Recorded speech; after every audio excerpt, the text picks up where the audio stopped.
এরা তিলাওয়াত যখন করে আপনাদেরকে শুনাইলে আপনারা বুঝবেন আমরা সার্টিফিকেট দিচ্ছি।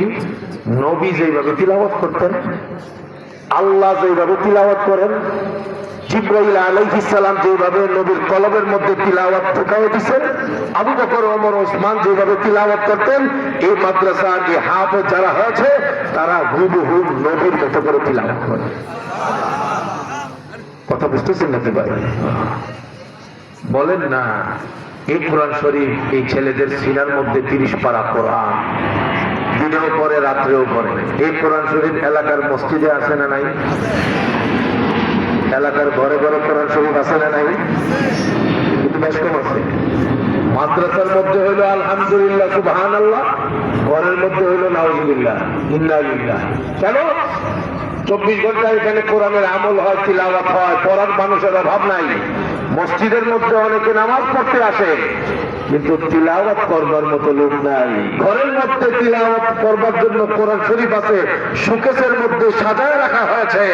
12 মাসে আমি চ্যালেঞ্জ দিয়ে বলতে পারি, দায়িত্ব নিয়ে কথাটা আমি বলতে পারি, শতকরা 100টা নামাজি ঘর যদি যাচাই করা হয়, 90 থেকে 95 ভাগ ঘরের ভেতরে এটাই রিপোর্ট আসবে যে নামাজ পড়ে সবাই, কিন্তু 12 মাসে 10টা মিনিটের জন্য কেউ কোরআন শরীফ খুইলা তিলাওয়াত করে না একটা সূরা। আমার কথা কি অবাস্তব না বাস্তব? বলে না ভাই। কোরআন শরীফ ছাড়া আমার জীবন চলবে না। কোরআনকে আমার মাথায় রাখি, কোরআনকে আমার বুকে রাখি, কোরআনকে আমার শোকেসে রাখি, কিন্তু কোরআন শিখবার জন্য প্রস্তুতি নাই। কোরআন তিলাওয়াত করতে পারে না, কোরআন শিখতে পারে না, কোরআন তিলাওয়াতের মানসিকতা নাই। কোরআন তিলাওয়াত করবে মানে কি?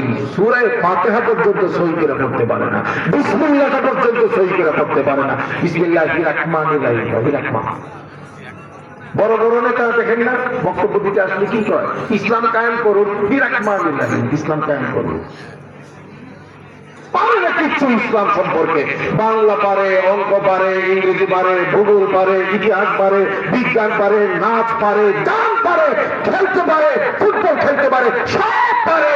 মুসলমান জান্নাতি হবে, কিন্তু সে না কোরআন পারে, না হাদিস পারে, না কালিমা লা ইলাহা ইল্লাল্লাহ মুহাম্মাদুর রাসূলুল্লাহ কালিমাটা পর্যন্ত সহি করে পড়তে পারে না। এই দেশের অধিকাংশ যুবক, অধিকাংশ যুবতী, অধিকাংশ জেনারেল শিক্ষিত আমাদের ভাই বোনেরা কথা বলেন ঠিক না?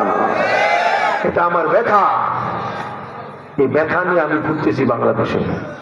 আমার ব্যথা এটা। টাকা দিয়ে জান্নাতি হওয়া যাবে? আল্লাহ, আমি দানের শীষের লোক।